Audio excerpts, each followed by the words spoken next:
দেশের সব জায়গায় সেনাবাহিনীকে ম্যাজিস্ট্রেসি ক্ষমতা দেয়া সঠিক হয়নি বলে মন্তব্য করেছেন বিএনপি মহাসচিব মির্জা ফখরুল ইসলাম আলমগীর।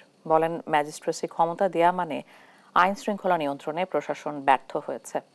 বৃহস্পতিবার সকালে ঠাকুরগাঁও প্রেস ক্লাবে ছাত্র আন্দোলনে শহীদদের পরিবার ও আহতদের সঙ্গে আলোচনা সভায় এসব কথা বলেন তিনি বলেন, যেসব এলাকা নিয়ন্ত্রণের বাইরে চলে গেছে শুধু সেসব এলাকাতেই সেনাবাহিনীকে ম্যাজিস্ট্রেসি পাওয়ার দেয়া দরকার।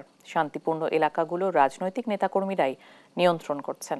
এসব এলাকায় ম্যাজিস্ট্রেসি পাওয়ার দিয়ে নতুন করে সমস্যা তৈরি করা সমীচীন হবে না। মির্জা ফখরুল বলেন, মানুষ জনগণের সরকার দেখতে চায়, তাই দ্রুতই অংশগ্রহণমূলক নির্বাচনের ব্যবস্থা করা উচিত, যেখানে সব দল অংশ নিতে পারে।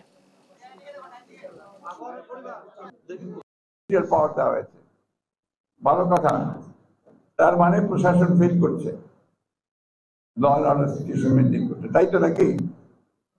নাহলে ম্যাজিস্ট্রেসি পাওয়ার দেওয়া হয়েছে মানে অন্যান্য কাজ করছে না।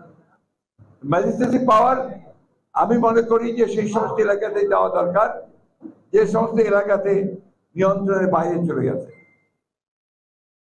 কিন্তু যে সমস্ত এলাকাতে পিসফুল আছে, শান্তিপূর্ণ আছে, যেখানে রাজনৈতিক নেতা কর্মীরাই সমস্ত বিষয়গুলোকে নিয়ন্ত্রণ করছেন, সেইখানে এই ম্যাজিস্ট্রেসি পাওয়ার দিয়ে আবার নতুন সমস্যা তৈরি করা সমীচীন হবে না, বুদ্ধিমানের কাজ হবে না।